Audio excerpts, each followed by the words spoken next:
अस्सलाम वालेकुम my YouTube family, welcome back to my channel Sheen reaction. This is Meeno Sheen Chaudhary. I hope so आप सब लोग फिट फाट होंगे, टिप टॉप होंगे और मज़े से होंगे। तो बांग्लादेश एक ऐसा कंट्री है जहाँ की खूबसूरती की बात की जाए, वहाँ की ग्रीनरी की बात की जाए तो वेस्टर्न मीडिया भी जो है इस बात की तारीफ़ करते हैं कि बांग्लादेश में खूबसूरती बहुत ज़्यादा है, बांग्लादेश में ग्रीनरी बहुत ज़्यादा, और बांग्लादेश का जो पानी है, बांग्लादेश के जो रिवर्स हैं, वो इसकी खूबसूरती की मिसाल आप हैं। आज हम जो वीडियो देखने जा रहे हैं वो CNN की रिपोर्ट है। वो बांग्लादेश के बारे में क्या कह रहे हैं और टूरिज्म प्लेसेस के बारे में क्या कह रहे हैं कि बांग्लादेश में टूरिज्म प्लेसेस कितनी हैं और कैसी हैं, डिटेल में देखते हैं इस वीडियो में। রাত পেরিয়ে ভোরের আলো জানান দেয় বাংলাদেশের গ্রুপের গল্পগাথা।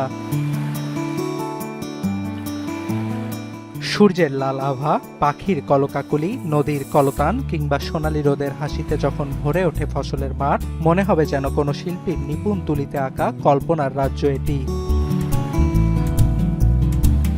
দ্বিজেন্দ্রলাল রায়ের রানী ও জীবনানন্দ দাশের রূপসী বাংলা খ্যাত প্রিয় জন্মভূমি গ্রীষ্ম থেকে বসন্তে ৬ ঋতুতে সাজে নতুন রূপে। বিশ্বের দীর্ঘতম সৈকত কক্সবাজার, ম্যানগ্রোভ ফরেস্ট সুন্দরবন, সিলেটের পাহাড়ের ভাঁজে ভাঁজে থাকা চায়ের বাগান কিংবা পিরোজপুরের ভাসমান বাজার, পর্যটককে আকৃষ্ট করতে কোনো কমতি নেই এশিয়ার দেশটির।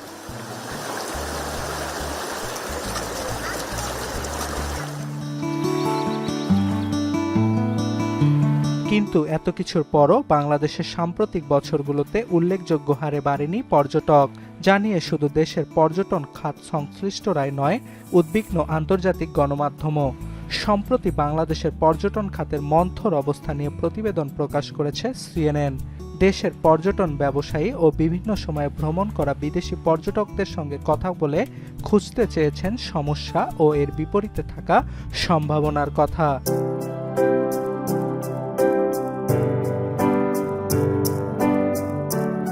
অধিকাংশের মতামত, বিশ্ব মিডিয়ায় ভুল ফ্রেমিংয়ের শিকার বাংলাদেশ। বেশিরভাগ পশ্চিমা দেশই বাংলাদেশকে দুর্যোগপ্রবণ, যানজটে পরিপূর্ণ ও রাজনৈতিক অস্থিরতার ভূখণ্ড হিসেবে মনে করে। এছাড়া বাংলাদেশের পর্যটন অবকাঠামো শুধু শহরকে কেন্দ্র করেই গড়ে উঠেছে, তবে নগরের বাইরেও প্রকৃতি তার দুহাত ভরে দিয়েছে গ্রামীণ অঞ্চলগুলোকে। অনেক পর্যটকই চায় গ্রামের শিশির ভেজা মাঠ কিংবা জমির আইল ধরে হেঁটে যেতে, নদীর পাড়ে কিংবা গাছের ছায়ায় বসে সময় কাটাতে। কিন্তু গ্রামীণ এলাকাগুলোতে নেই কোনো মানসম্মত হোটেল, নেই যোগাযোগ অবকাঠামোর সুব্যবস্থা। এছাড়া ঘন ঘন রাজনৈতিক অস্থিরতাও বাংলাদেশের সম্ভাবনাময় পর্যটন খাত পিছিয়ে পড়ার অন্যতম কারণ। যুক্তরাষ্ট্রের পররাষ্ট্র দপ্তর বাংলাদেশকে লেভেল 3-তে স্থান দিয়েছে, মার্কিন নাগরিকদের বাংলাদেশ ভ্রমণে পুনর্বিবেচনার আহ্বানও জানিয়েছে। অন্যদিকে যুক্তরাজ্য সরকার মিয়ানমার সীমান্তবর্তী পার্বত্য চট্টগ্রাম ভ্রমণের ক্ষেত্রে ব্রিটিশ নাগরিকদের সতর্ক করেছে।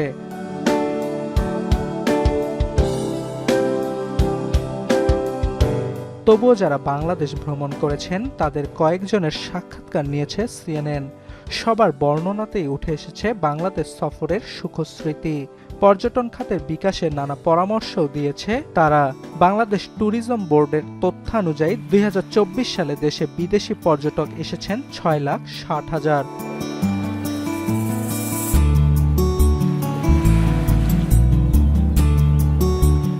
অর্ণব প্রসাদ, এখন বিশ্ব। जी तो व्यूअर्स, ये थी आज की वीडियो। टूरिस्ट ने भी तारीफ़ की है कि बांग्लादेश में बेस्ट टूरिस्ट प्लेसेस हैं, जिसमें टी गार्डन है, बहुत खूबसूरत टी गार्डन है। इसके अलावा मैनग्रोव फॉरेस्ट, सुंदरबंस, और इसके अलावा बांग्लादेश के जो रिवर्स हैं वो टूरिस्ट को बहुत ज़्यादा अट्रैक्ट करते हैं। जो लॉन्गेस्ट बीच है वो बांग्लादेश के खूबसूरती में इजाफा करती है। और बांग्लादेश की जितनी ग्रीनरी है, जैसे कि बांग्लादेश को बहुत क्राउडेड भी कहा जाता है, ढाका बहुत क्राउडेड है, लेकिन इसके अलावा चिटागोंग, सिलेट, बाकी जितने रीजन्स हैं उनकी खूबसूरती जो है वो बेमिसाल है, और टूरिस्ट जो हैं वो बांग्लादेश में टूरिज़्म के लिए आते हैं। CNN ने एक रिपोर्ट पेश की है बांग्लादेश के टूरिज़्म को लेके, और जिस वजह से वेस्ट के लोगों का इंटरेस्ट बांग्लादेश के टूरिज़्म में बहुत ज़्यादा बढ़ता जा रहा है। बांग्लादेश के पास रॉयल बंगाल टाइगर है, जो पूरी दुनिया में जाना जाता है। दुनिया का ख़तरनाक तरीन टाइगर है रॉयल बंगाल टाइगर, और ये बांग्लादेश के जंगलात में पाया जाता है। और इसके अलावा बांग्लादेश के पास मैनग्रोव फॉरेस्ट है दुनिया का सबसे बड़ा, और कॉक्सेस बाज़ार जो है वो दुनिया का सबसे बड़ा नॉन ब्रेकेबल बीच है। इसी तरह बांग्लादेश में ग्रीनरी है। बांग्लादेश के अंदर मुगल एम्पायर के जो बिल्डिंग्स हैं, बाग हैं, वो बांग्लादेश के अंदर मौजूद हैं, और यूनेस्को की वर्ल्ड हेरिटेज साइट जो है वो भी बांग्लादेश के अंदर मौजूद हैं। तो बांग्लादेश के अंदर टूरिस्ट्स के लिए बहुत अच्छी अच्छी प्लेसेस हैं, वो यहाँ पे आके एंजॉय कर सकते हैं। बोट्स जो हैं उनकी राइड कर सकते हैं, जंगल में जा सकते हैं और बहुत ज़्यादा एंजॉय कर सकते हैं। तो हमें तो बांग्लादेश ये बहुत ज़्यादा खूबसूरत लगता है, और इसी तरह से CNN ने ये रिपोर्ट पेश की है कि दुनिया के खूबसूरत तरीन जो टूरिज़म प्लेसेस हैं उनके अंदर बांग्लादेश का शुमार होता है। बांग्लादेश के चावल की बात की जाए तो बांग्लादेश का चावल जो है वो बहुत अच्छा होता है। बांग्लादेश की ग्रीनरी को देख के जो है बांग्लादेश जाने का दिल करता है, इसीलिए जो टूरिस्ट हैं वो बांग्लादेश आना ज़्यादा पसंद करते हैं। तो आप भी ज़रूर बताइए कि बांग्लादेश में टूरिस्ट जो प्लेसेस हैं वो कौन कौन सी हैं और सबसे बेस्ट प्लेस कौन सी है, कमेंट्स में ज़रूर बताइएगा। वीडियो अच्छी लगी हो तो वीडियो को लाइक कर दें, चैनल पर नहीं हो तो चैनल को सब्सक्राइब कर दें और बेल आइकन को हल्का सा प्रेस कर दें। मिलते हैं नेक्स्ट वीडियो में। Till then stay healthy, stay wealthy, stay awesome. अल्लाह हाफिज़।